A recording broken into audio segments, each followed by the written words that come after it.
ஒரு மகிழ்ச்சியான செய்தி. இதயம் நல்லெண்ணெயின் விலை லிட்டருக்கு ரூபாய் 105 குறைஞ்சிருக்கு. செப்டம்பர் 2023ல 1 லிட்டர் இதயம் நல்லெண்ணெயின் அதிகபட்ச விலை ரூபாய் 503. ஆனா இப்ப 1 லிட்டர் இதயம் நல்லெண்ணெயின் விலை ரூபாய் 398 மட்டும்தான் தமிழ்நாட்டுல. அப்ப இனிமே எல்லாரும் இதயம் நல்லெண்ணெய் வாங்கலாம் இல்ல? வக்ஃபு வாரிய சட்டத்திருத்த மசோதா லோக்சபாவில் புதனன்று தாக்கலாக உள்ளது. மத்திய சிறுபான்மையினர் நல அமைச்சர் கிரண் ரிஜிஜு மசோதாவை தாக்கல் செய்கிறார். இந்த மசோதா ஏற்கனவே தாக்கல் செய்யப்பட்டு எதிர்க்கட்சிகளின் கடும் எதிர்ப்பால் பார்லிமெண்ட் கூட்டுக்குழு ஆய்வுக்கு அனுப்பப்பட்டது. எதிர்க்கட்சிகள் முன்வைத்த திருத்தங்கள் அனைத்தும் நிராகரிக்கப்பட்ட நிலையில் பாரதிய ஜனதா கூட்டணி கட்சிகள் முன்வைத்த 14 திருத்தங்கள் மட்டும் ஏற்கப்பட்டன.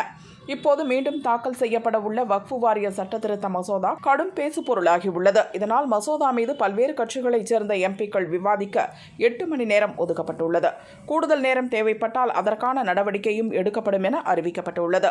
எம்பிக்களின் விவாதத்திற்கு பின் சட்டத்திருத்த மசோதா மீது ஓட்டெடுப்பு நடக்கும்.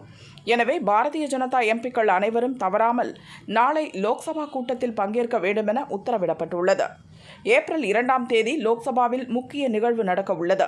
பாரதிய ஜனதா எம்பிக்கள் எவரும் ஆப்சென்ட் ஆகாமல் சபை நிகழ்வில் பங்கேற்க வேண்டும் என பாரதிய ஜனதா லோக்சபா கொறடா சஞ்சய் ஜெய்ஸ்வால் அனைவருக்கும் கடிதம் எழுதியுள்ளார்.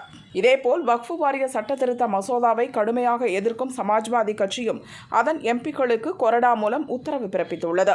அரசு நிறைவேற்ற நினைக்கும் மசோதாவுக்கு எதிராக ஓட்டளிக்க ஏதுவாக சமாஜ்வாதியைச் சேர்ந்த அனைத்து எம்பிக்களும் புதன் லோக்சபா கூட்டத்தில் நாள் முழுதும் பங்கேற்க வேண்டும் என அந்த உத்தரவில் கூறப்பட்டுள்ளது.